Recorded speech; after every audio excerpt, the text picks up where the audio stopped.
ये कंगारू इस लड़के से मदद मांगती है क्योंकि कुछ शिकारियों ने एक ईगल को पकड़कर पहाड़ के ऊपरी चोटी पर बांध दिया है। लड़का हिम्मत करके पहाड़ पर चढ़ता है और ईगल के पास पहुंच जाता है और उसे बंधा देख रस्सी को काटने के लिए चाकू बाहर निकालता है, लेकिन चाकू को देखकर ईगल बहुत ज्यादा डर जाती है। पर लड़का जैसे तैसे रस्सी को काट देता है जिससे ईगल आजाद हो जाती है, लेकिन उसके पंख से लड़के को धक्का लग जाता है और वो पहाड़ से नीचे गिरने लगता है। पर तभी ईगल तेजी से आकर लड़के को अपने पीठ पर बैठा लेती है जिससे लड़के की जान बच जाती है। ईगल लड़के को लेकर अपने घोंसले में जाती है जहाँ उसके अंडे होते हैं। लड़का अंडों को देखकर बहुत खुश होता है, जिसके बाद ईगल उसे अपना एक गोल्डन पंख देती है क्योंकि उसने ईगल की जान बचाई थी। लड़का पंख को लेकर अपने घर जाने लगता है, पर तभी एक शिकारी की पालतू छिपकली उस पर हमला कर देती है जिससे गोल्डन पंख लड़के के बैग से बाहर आ जाता है। शिकारी पंख को देखते ही लड़के से ईगल का पता पूछता है, लेकिन लड़का उसे कुछ भी नहीं बताता है और अपनी जान बचाकर भागने लगता है। पर आगे रास्ता खत्म हो जाता है क्योंकि नदी में बहुत सारे खतरनाक मगरमच्छ थे, जिससे शिकारी लड़के को पकड़ लेता है और पिंजरे में कैद करके अपने साथ ले जाने लगता है। पर ये सारा कारनामा एक चूहे ने देख लिया था। नेक्स्ट पार्ट के लिए लाइक करिए, हम समझ जाएंगे। ये गिरगिट कुएं से पानी निकालता है, लेकिन काफी समय से बारिश नहीं होने की वजह से कुएं का पानी और सारा फसल सूख चुका है, जिससे गिरगिट के पास खाने और पीने के लिए अब कुछ भी नहीं है। लेकिन इसके पेट में चूहे जोर जोर से कूद रहे थे, तो ये भगवान के सामने मोमबत्ती जलाकर उनका नंबर डायल करता है और भगवान को अपना सारा कष्ट बताता है। तभी तेज की बिजली कड़कती है और बारिश होने लगता है, जिससे गिरगिट खुश होकर बाहर जाता है। लेकिन ये सारा कारनामा यमराज कर रहा था क्योंकि वो गिरगिट को अपने साथ ले जाना चाहता था। यमराज को देखते ही गिरगिट अपनी जान बचाकर भागने लगता है, लेकिन भूखा होने के कारण ज्यादा दूर तक नहीं भाग पाता है, जिससे यमराज उसे पकड़ लेता है और सैंडविच बनाकर खाने ही वाला होता है कि तभी तेज की बारिश होने लगती है, जिससे फसलें फिर से उग जाती है और गिरगिट का मनोकामना पूरा हो जाता है। लेकिन यमराज भी हार मानने को तैयार नहीं था, इसलिए वो गिरगिट के घर के सामने गड्ढा करके उसे घास से ढक देता है और गिरगिट का आने का इंतजार करने लगता है। लेकिन गिरगिट अपने लिए खाना इकट्ठा करने में बिजी था कि तभी भगवान धरती पर आते हैं और गिरगिट के घर जाने लगते हैं। और तभी यमराज को आवाज सुनाई देता है, जिससे उसे लगता है गिरगिट उसके जाल में फंस चुका है। लेकिन वो बारिश के देवता होते हैं जो बाद में यमराज को उसकी गलती का सजा देते हैं। जाते जाते लाइक करना नहीं भूलिएगा। हजारों लाल चींटियां अपनी पूरी सेना के साथ हमला करने के लिए आ चुकी है।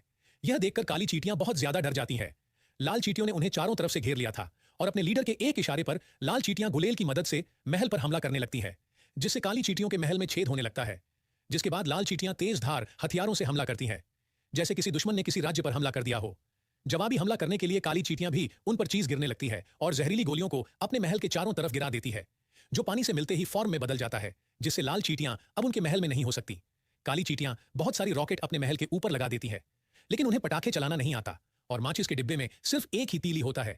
डिब्बे के पीछे लिखी इंस्ट्रक्शन को देखकर एक चींटी तीली को जोर जोर से घिसती है, जिससे तीली जल जाती है और वो उससे एक रॉकेट में आग लगा देती है। वो रॉकेट सीधा लाल चींटियों के बीच में जाकर गिरता है और धमाके की वजह से बहुत सारी लाल चींटियां मारी जाती हैं।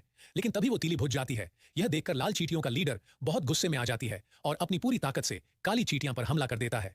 वही काली चींटियों को अब समझ नहीं आता कि वह अपनी जान कैसे बचाएं। एक बार एक हाथी खाने की तलाश में जंगल में घूम रहा होता है और तभी हाथी को पेड़ पर पके हुए बहुत सारे आम दिखाई देते हैं और फिर हाथी आम को तोड़ने के लिए अपनी सूंड में एक पत्थर ले लेता है और आम पे मार देता है, लेकिन आम तो हिलता भी नहीं है। जिसके बाद हाथी अपनी सूंड में बहुत सारे पत्थर भर के लाता है और आम के पेड़ पर बरसाने लगता है, लेकिन एक भी आम नहीं गिरता और हाथी के सूंड से भी धुआं निकलने लगता है, जिसे देखकर हाथी को बहुत गुस्सा आता है और वो जमीन पर फुदकने लगता है, जिसकी वजह से पेड़ काफी हिलने लगता है और पेड़ के सारे पत्ते भी गिर जाते हैं। लेकिन इस बार भी एक भी आम नहीं गिरता, जिस वजह से हाथी को और ज्यादा गुस्सा आ जाता है और वो पेड़ को ही उखाड़ने में लग जाता है, लेकिन पेड़ को उखाड़ नहीं पाता। तभी हाथी को एक आइडिया आता है और फिर हाथी पहाड़ पर जाकर चढ़ जाता है और अपनी सूंड से पेड़ को अपने तरफ खींचने लगता है। तभी हाथी का पैर फिसलता है और वो पेड़ पर ही जाकर अटक जाता है, लेकिन हाथी को इससे कोई दिक्कत नहीं होती। वो पेड़ से आम तोड़ने लगता है, लेकिन तभी हाथी के वजन से पेड़ टूटकर नीचे गिर जाता है, जिसके बाद हाथी को काफी सारे फल मिल जाते हैं। वैसे दोस्तों, आपके पास कौन सी कंपनी का फोन है, हमें कमेंट करके जरूर बताना।